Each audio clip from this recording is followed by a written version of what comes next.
C'est marrant cette idée quand on y pense. Tu préparais un voyage, un trek, ça peut être encore plus excitant à vivre que le voyage en soi. Personnellement, j'ai ma petite idée là-dessus. Et je peux vous dire que j'ai toujours pris énormément de plaisir à préparer mes randonnées. Et cette balade, elle fait pas exception. Mais attendez, je vous ai même pas planté le décor. Aujourd'hui, on est le jeudi 17 septembre. J'habite à Nice, et là vous me voyez chez moi. Il est 7 h du matin, et je m'apprête à partir pour marcher pendant une quinzaine de jours. Ça, c'était pour le camp. Le où maintenant? J'ai décidé de rallier le Vercors, en passant par le parc du Mercantour, les écrins, et puis, qui sait, peut-être que j'improviserai en cours de route. Résumons. Je vous ai expliqué le quand, le où, il reste le comment. À pied, ça vous vous en doutez, non? Bonjour monsieur, il faudra un billet, un aller simple pour Puget-Théniers s'il vous plaît. Et surtout, seul. Merci beaucoup, bonne journée. J'ai comme une très forte envie de me retrouver avec la nature pour seule compagne de voyage. Alors j'ai fait un truc que j'adore. J'ai pris la carte et j'ai commencé à y dessiner ma propre trace. Petits sentiers, pistes forestières, chemins, monter à un col, descendre dans une vallée.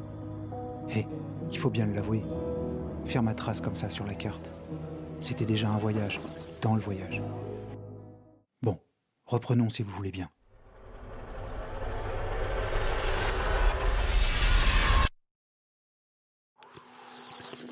Nous sommes le jeudi 17 septembre, et c'est enfin le jour du départ. Bon allez, assez bavardé.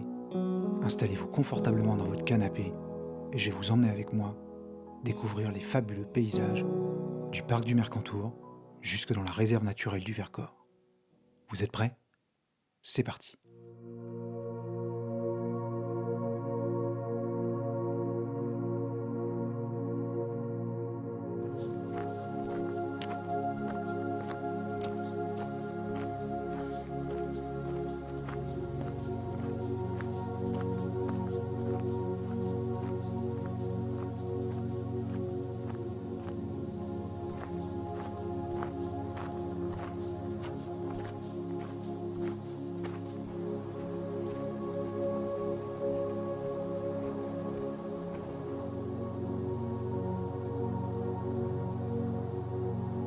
Pour cette balade, j'ai essayé de ne pas dépasser les 5 kilos portés sur le dos. Avec toute l'électronique que j'emporte, la caméra, les micros, les batteries, pour pouvoir enregistrer et faire mes vidéos.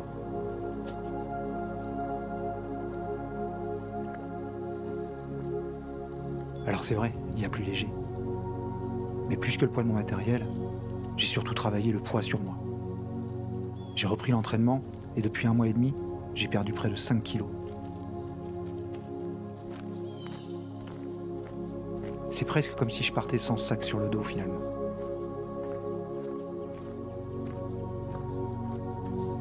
Parce qu'au fond de moi, je suis intimement convaincu que la liberté rime avec la légèreté.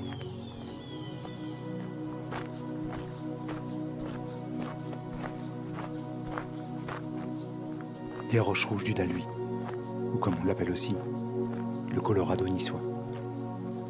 C'est un endroit que j'adore. Je me lasserai jamais de venir marcher ici.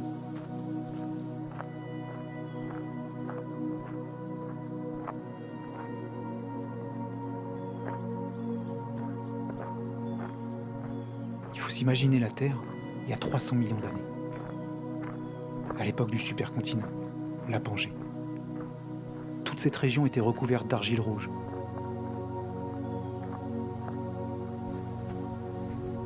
En fait, elle ressemblait beaucoup à l'Afrique de l'Ouest d'aujourd'hui.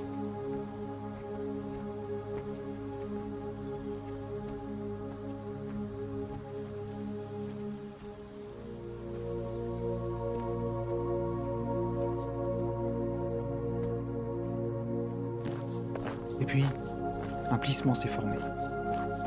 Et quand les Alpes ont commencé à naître, toute cette région qui se trouvait sous l'eau a commencé à émerger à la surface. Et voilà le résultat aujourd'hui.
Si j'aime tant partir randonner en pleine nature, c'est aussi pour rompre avec le quotidien. Casser la routine en quelque sorte. Mais après quelques jours passés à randonner, je réalise que je n'ai fait que troquer ma routine habituelle par une autre. Marcher, trouver de l'eau, manger, monter le bivouac, me reposer. Quel paradoxe, n'est-ce pas? Cette routine, qu'on cherche tant à fuir la plupart du temps, elle finit inévitablement par nous rattraper.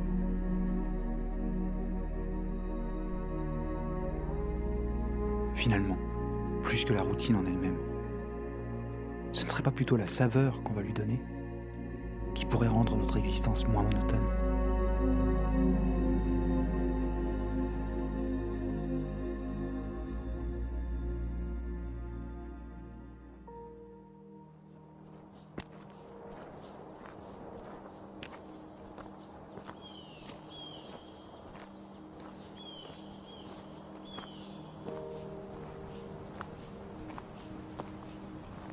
C'est le matin du 3e jour. Et on peut dire que j'y suis maintenant dans le parc du Mercantour. On est même dans mon coin préféré.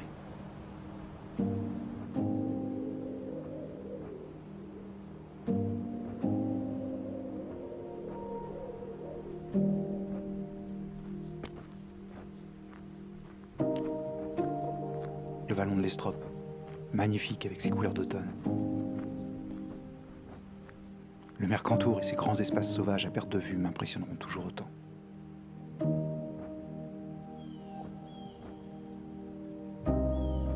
À part le berger au col des 30 Souches, j'ai croisé absolument personne. Tout ce terrain de jeu, il est là rien que pour moi aujourd'hui.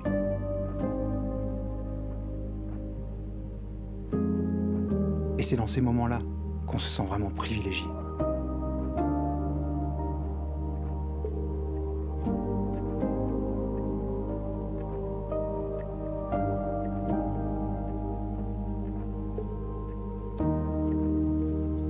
Après le vallon de l'Estrop, voici celui de la Georgia, qui va me mener à Saint-Dalmas. Pas moins sublime, avec un de mes sommets préférés justement, celui du Fort Cara. Allez, je vous laisse admirer tout ça.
Juché à la frontière entre le parc du Mercantour et la vallée de l'Ubaye, une ancienne caserne militaire, le camp des Fourches.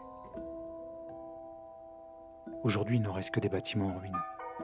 Mais il faut s'imaginer qu'à l'époque, des bataillons de chasseurs alpins vivaient ici à l'année, en totale autarcie.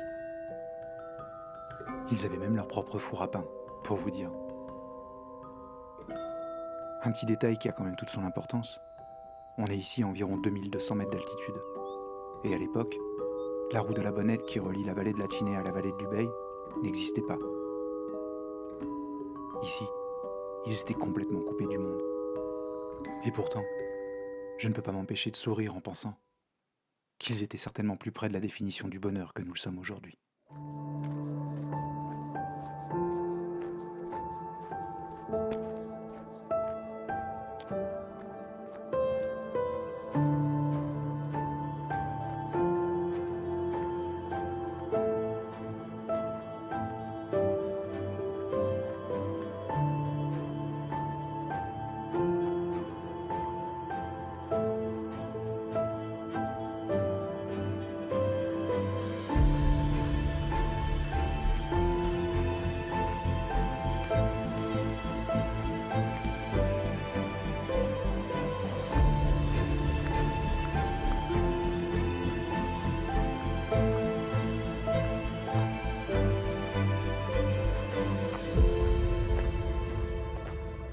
La route de la Bonnette.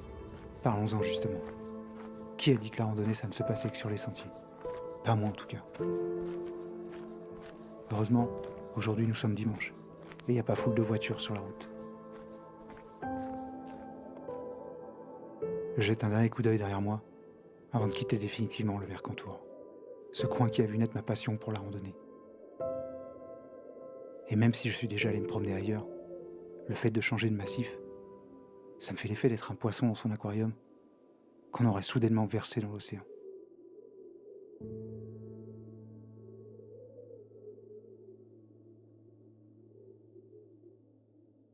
Ça doit être ça, le sentiment de liberté.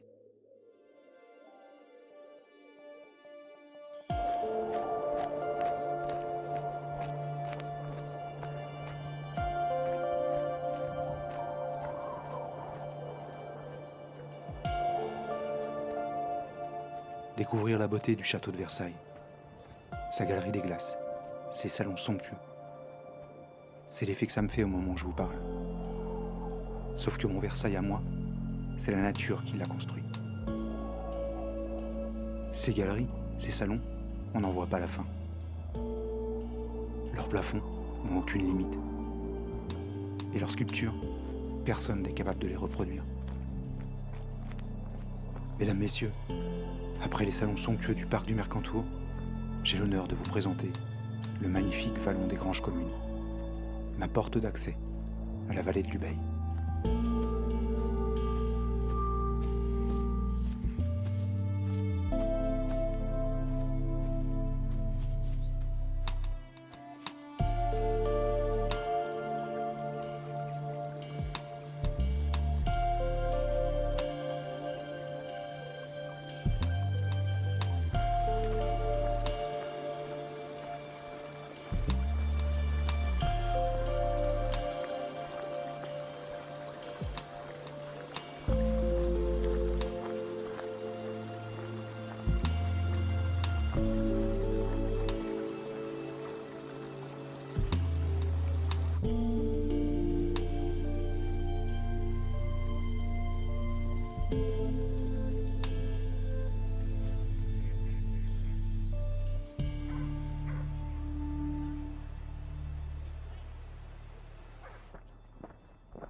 Oh merde.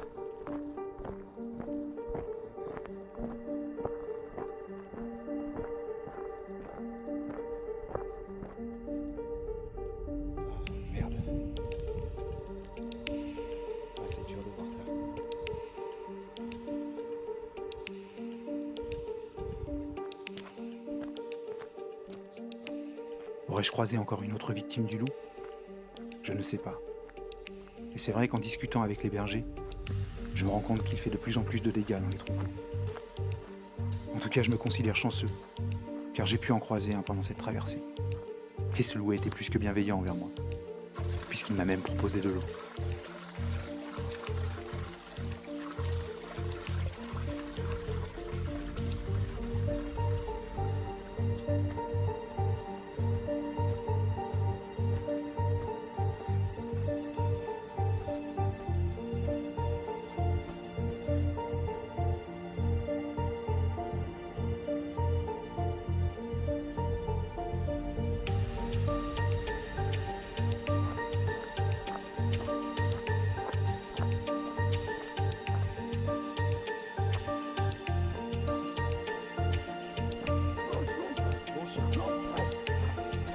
Bon chien.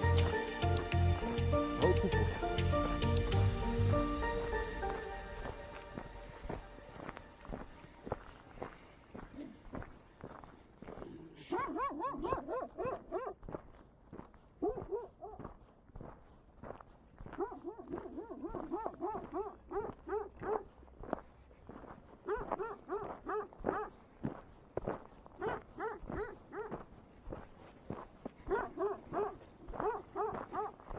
Voilà, l'accueil des patous.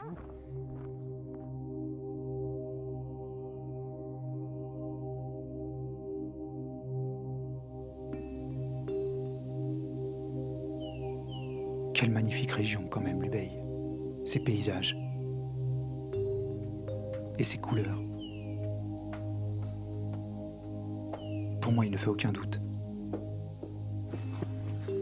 L'automne est une des plus belles saisons pour profiter de la nature.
En passant en brun, au bord du lac de Serpenson, et avant de pénétrer dans le parc des Écrins, je découvre un ouvrage insolite.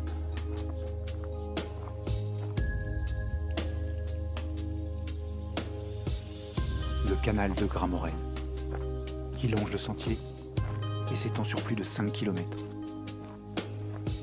Construit il y a plus de 2 siècles, aujourd'hui encore, il reste indispensable pour l'irrigation des cultures.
Après le Mercantour, je découvre à présent un nouveau parc national, celui des Écrins.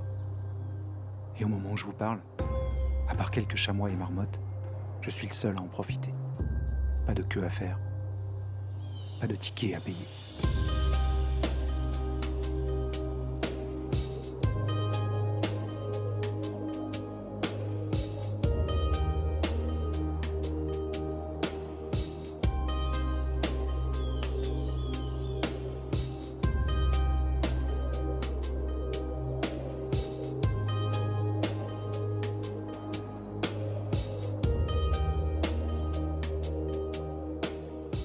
Mon incursion dans le parc des Écrins va malheureusement s'arrêter ici. En effet, la météo n'annonce rien de bon pour les jours qui viennent, avec des chutes de neige importantes et des températures qui vont largement descendre en dessous des 0 degrés. Comme je vous l'avais dit, je vais devoir improviser. Mais ça, ce sera pour la prochaine fois.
Si cette vidéo vous a plu, aimez-la, partagez-la. Et si c'est pas déjà fait, abonnez-vous. Moi je vous dis à très vite. Merci.